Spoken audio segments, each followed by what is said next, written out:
Olá, está no ar o TV Vitrine aqui pela Web TV Minas, um jeito novo de ver TV. E hoje nós vamos falar com você a respeito da perda auditiva. Você que tem aí em casa alguém que tem perda auditiva ou que está sofrendo também de perda auditiva, terrível, né? Nós vamos conversar com o fonoaudiólogo Alexandre Gouveia, responsável pela empresa Audição aqui em Ubá. A empresa Audição, que já é tradicionalíssima no mercado de aparelhos auditivos e que tem o Alexandre Gouveia como fonoaudiólogo responsável pela parte de audiologia. O Alexandre é especializado em audiologia, não é isso, Alex? Isso mesmo. Alexandre, muito obrigado por você ter podido aqui comparecer nos estúdios da Web TV Minas para dar essa entrevista para a gente, conversar um pouco a respeito da perda auditiva, esse sentido aí tão importante para nós, seres humanos. Obrigado. É um prazer também, porque na verdade a gente está sempre buscando trazer mais informação para as pessoas. Não adianta só a gente ter o sintoma, procurar uma solução paliativa, então a gente tem que trazer mais informação para a pessoa saber o que pode estar acontecendo e estar melhorando aquela situação, aquela queixa que ela está vivendo. Sim. Alexandre, a perda auditiva, as pessoas normalmente que têm perda auditiva, é uma hereditariedade ou algum trabalho que a pessoa passa a vida inteira repetindo aquele trabalho e depois vai ter uma perda auditiva? Como que funciona? Existem essas duas causas da perda auditiva. Na verdade, tem o fator de hereditariedade, existe esse fator genético, tem a questão da perda que ela é induzida por um ruído. Então, se a gente trabalha em locais muito barulhentos, que não tem aquela segurança de manter sempre a audição no nível protegido no ambiente que a gente está, ele pode causar perda auditiva. E existem outras causas também que podem trazer essa dificuldade em ouvir. Então é sempre bom, quando a gente estiver desconfiando de algum problema, a gente buscar um médico, buscar uma atenção especializada para poder diagnosticar essa alteração que a gente está sentindo. E existem exames que diagnosticam isso, que já diagnosticam com precisão a perda auditiva? Sim, na verdade a gente tem exames que a gente consegue fazer uma varredura na audição para conseguir identificar onde está o problema, mas normalmente para fazer esse diagnóstico da perda auditiva, o médico ele faz junto com uma análise da clínica, né? Então ele vai pegar todos os exames que ele solicita, fazer uma análise clínica, fazer a avaliação médica dele e ele vai poder dar um diagnóstico de o que é essa audição, qual que é a causa, como que é o tratamento para a gente poder estar trabalhando em cima disso. Feita essa varredura, esse rastreio, e foi diagnosticado que o paciente tem realmente uma perda auditiva. Hoje a gente já sabe aí que existem no mercado N tipos de aparelhos auditivos. Sim, sim. Né? E nós, seres humanos, a gente é meio teimoso aí quanto a usar uma coisa nova para a gente, um aparelho. Sim, sim. Como que está essa realidade? Na verdade, hoje o aparelho auditivo evoluiu muito. A gente tinha antigamente... o primeiro aparelho auditivo, na verdade, não foi um aparelho, foi uma corneta que as pessoas usavam no ouvido para poder escutar melhor o que as pessoas estavam falando.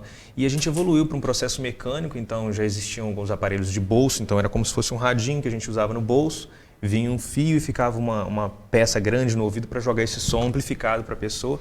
E ele já foi evoluindo, a gente tinha óculos que já vinham embutido o aparelho auditivo, evoluiu para aparelhos um pouco maiores que ficavam atrás da orelha e hoje a gente já tem aparelhos que são menores do que a pedacinho pequeno do nosso dedo. Então a gente tem aparelhos que são intracanais, que ele fica completamente escondido dentro do ouvido, e existem aparelhos também pequenininhos que ficam atrás do ouvido com um microtubo que às vezes fica mais invisível do que aquele que fica dentro do ouvido.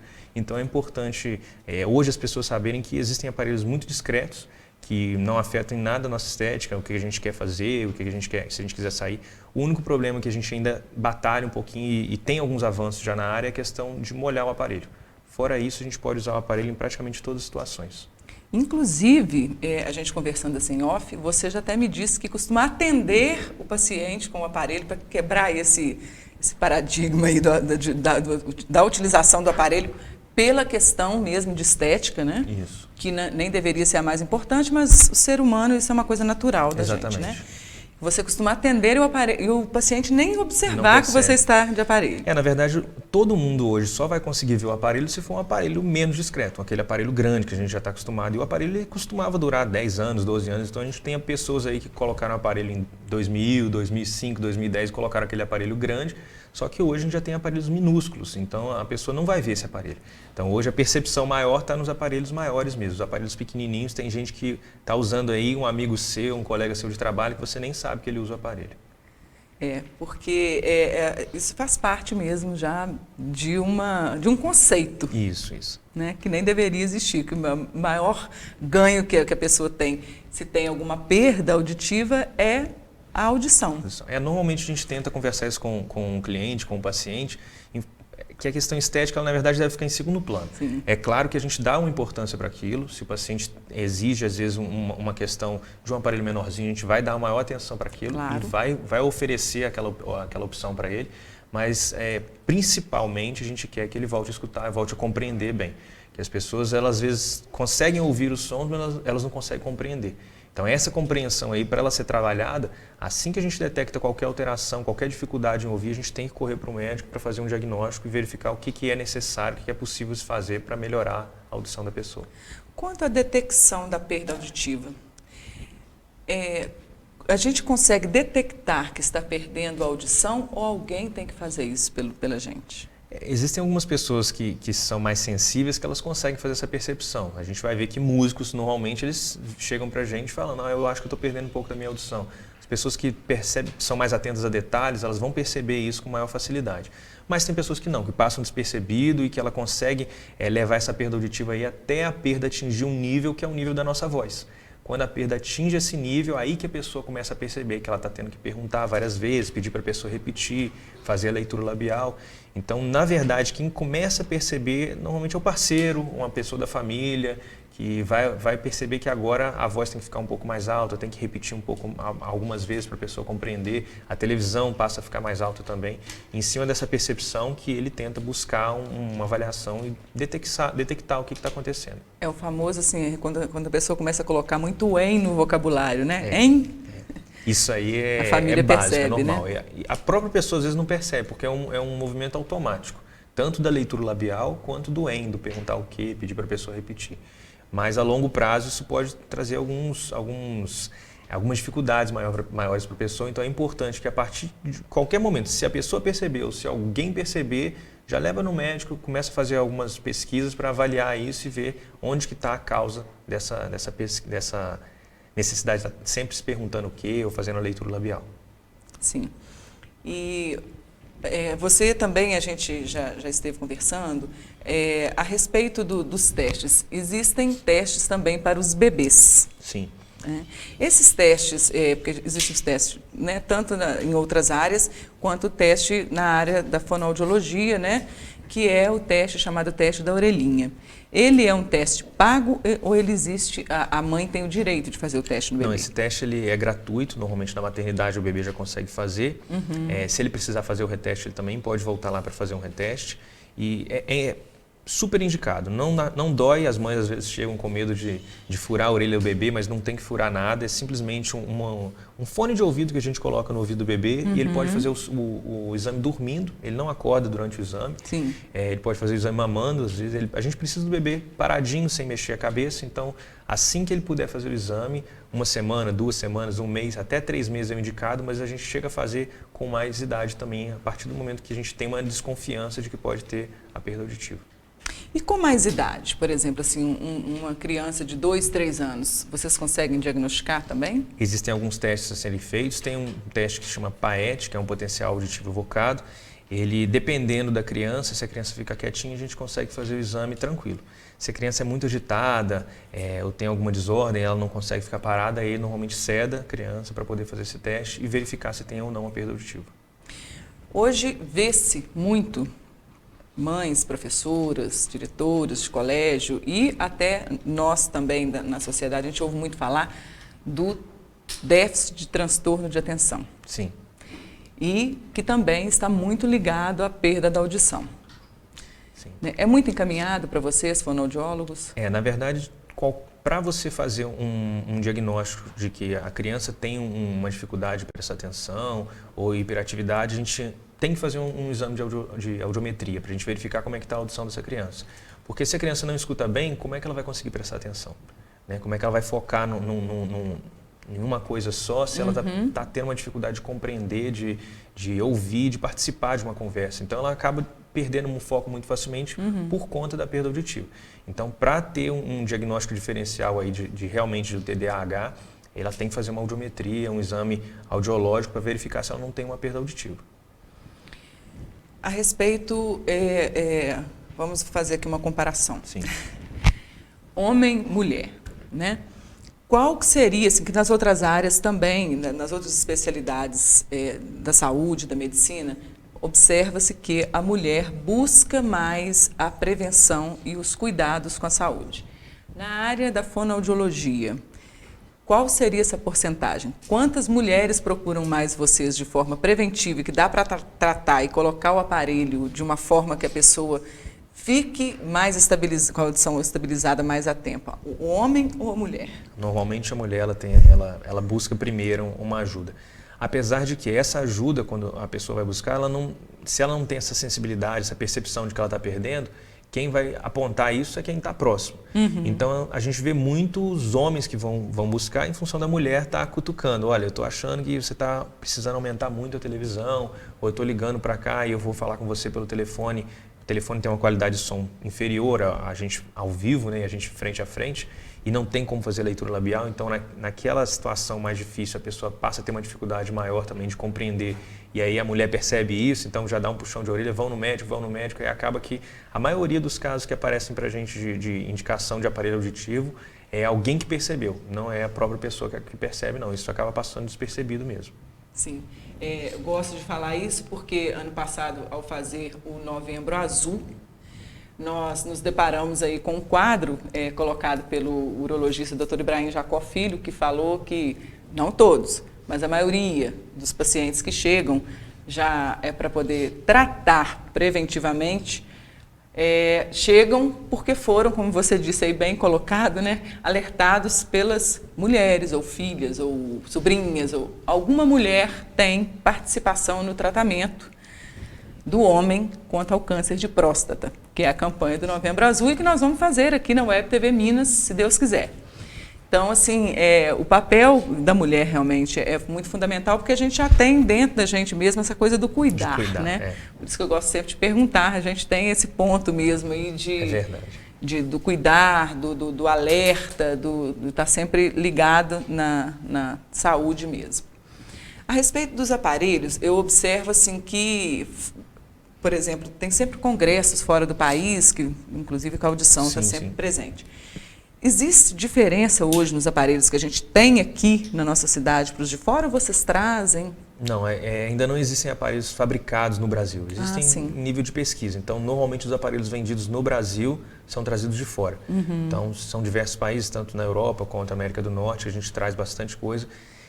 E existem várias marcas, então as marcas elas vão buscando, é como se fosse um equipamento eletrônico, um celular, por exemplo. Então você tem marcas diferentes, uma marca vai desenvolver uma câmera melhor, a outra vai desenvolver um fone melhor, a outra vai desenvolver uma forma de processar as informações mais rápido. Os aparelhos é a mesma coisa.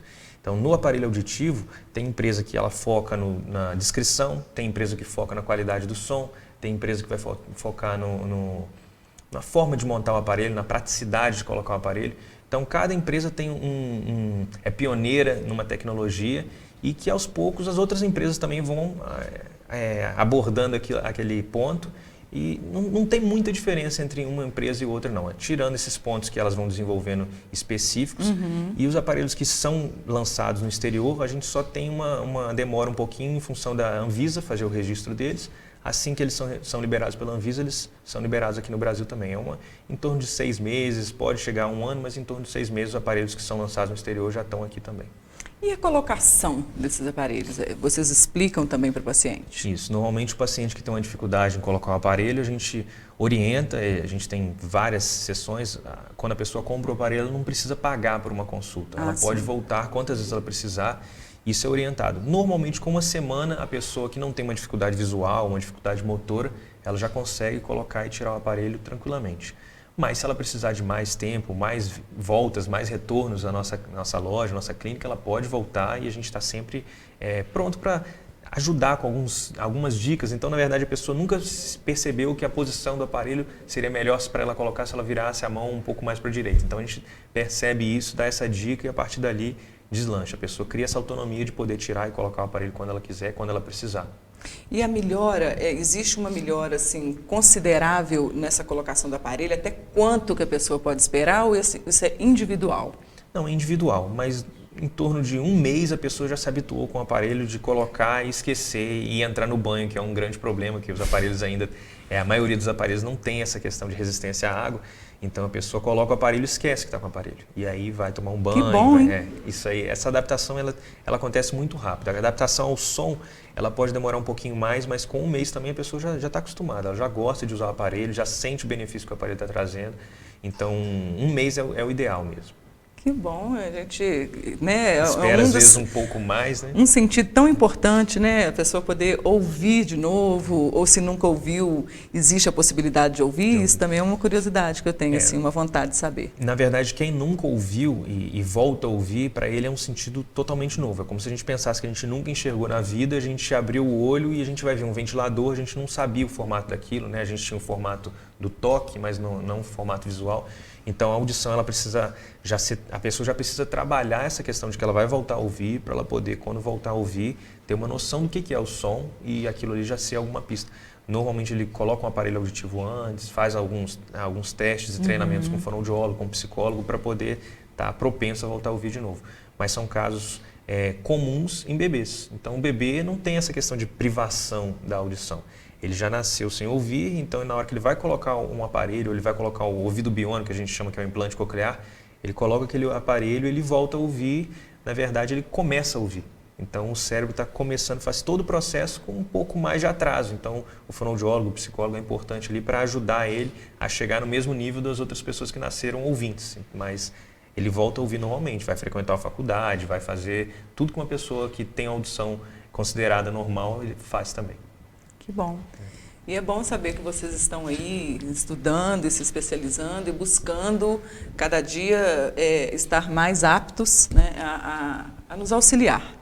Sim. E isso é mais um ponto para a saúde. E que bom que você está aqui em Ubá, né, e vieram para cá. A gente sabe que vocês têm a matriz em Juiz de Fora, mas vieram para cá, para Ubá, para estar atendendo aqui. A gente já está em Juiz de Fora há 40 anos, na verdade. Foi em 75, meu avô fundou a empresa, que chama Audição Centro Auditivo. Ele fundou lá em Juiz de Fora e até então a gente está lá, firme e forte. Já tem loja em Barbacena, já tem loja em Belo Horizonte, a gente tem pontos de atendimento em várias cidades, em Leopoldina, Cataguases, Três Rios, a gente já atende Conselheiro Lafayette, Congonhas, então tem muitos pontos de atendimento. Mas aqui em Ubá tem sido um polo muito bom, porque na verdade a gente tem uma herança aqui da indústria moveleira que trabalhava com muito barulho, então o barulho é uma das causas nos agentes causadores de perda auditiva. Então é importante a gente estar atendendo aqui, estar dando todas as informações e podendo intervir de uma forma positiva para as pessoas poderem voltar a ouvir melhor. Isso aí. Tem mais alguma coisa que você quer colocar? Não, acho que está tranquilo. Ok. Então, Alex, eu agradeço... Alexandre. Alexandre, eu agradeço a sua presença aqui e foi muito bom conversar com você a respeito aí da perda auditiva e ver que nós podemos mudar essa realidade, ver que vocês estão buscando, na busca por esse aprimoramento na sua área, que é a fonoaudiologia. E espero que vocês sejam cada vez mais felizes nessa busca. Com certeza. Sempre que precisar da gente, a gente está à disposição aqui na Rua São José, ali na Galeria dos Viajantes.